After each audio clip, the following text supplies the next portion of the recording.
Aku sudah dijodohkan dengan pria kaya. Sebaiknya kau segera melupakan aku. Sebelum dia selesai bicara, Zhou Zuo menyuruhnya pergi. Jangan ganggu aku membantai sapi.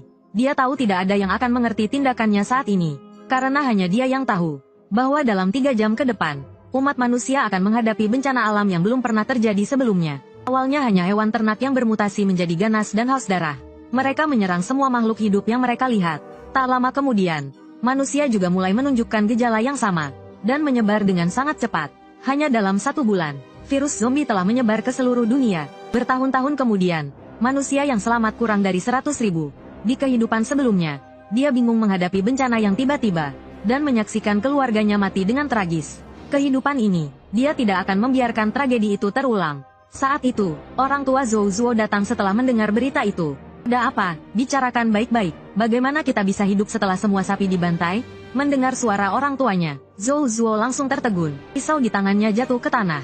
Dia memeluk orang tuanya. Senang sekali bisa melihat kalian lagi. Kali ini, aku tidak akan membiarkan kalian terluka. Menghadapi perilaku aneh Zuo, orang tuanya awalnya bingung. Tapi Zhou Zuo melanjutkan. Sekarang tidak ada waktu untuk menjelaskan. Tapi percayalah padaku, kita harus membantai dan menjual semua sapi ini sekarang. Melihat putranya begitu yakin, kedua orang tua itu saling bertatapan. Ayah Zhou memutuskan untuk mempercayai putranya tanpa syarat. Lagi pula, putra kita adalah satu-satunya lulusan universitas di desa ini. Pengetahuannya pasti lebih luas daripada kita. Melihat ini, sang ibu juga menyingsingkan lengan bajunya dan bergabung untuk membantai sapi. Penduduk desa berpikir seluruh keluarga ini gila. Tapi Zhou Zuo melirik jam. Waktunya tidak banyak. Dia berbalik dan berteriak kepada penduduk desa. Kubutuhkan 3 orang untuk membantu membantai sapi. Bayarannya 800 per orang. Mendengar itu, beberapa pengangguran di desa bergegas untuk membantu. Kemudian, Zhou Zuo segera menelepon pedagang daging, dan menjual daging sapi dengan setengah harga secepat mungkin. Dengan syarat hanya menerima uang tunai. Orang tuanya merasa sedih melihat tindakan putranya. Ini adalah hasil kerja keras mereka selama bertahun-tahun. Tapi Zhou Zuo tidak menjelaskan banyak. Dia langsung mengambil uang itu dan berkata akan pergi ke kota. Sebelum pergi, dia berulang kali mengingatkan orang tuanya untuk tetap di rumah dan menunggunya kembali. Apapun yang terjadi di luar, jangan buka pintu besi. Lalu dia pergi ke kota.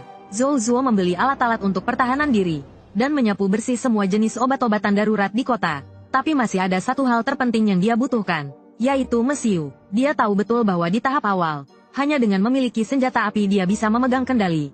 Zhou Zuo membawa uang Liu ke sebuah pabrik. Dia sudah tahu bahwa pabrik ini hanya berkedok sebagai pabrik kembang api.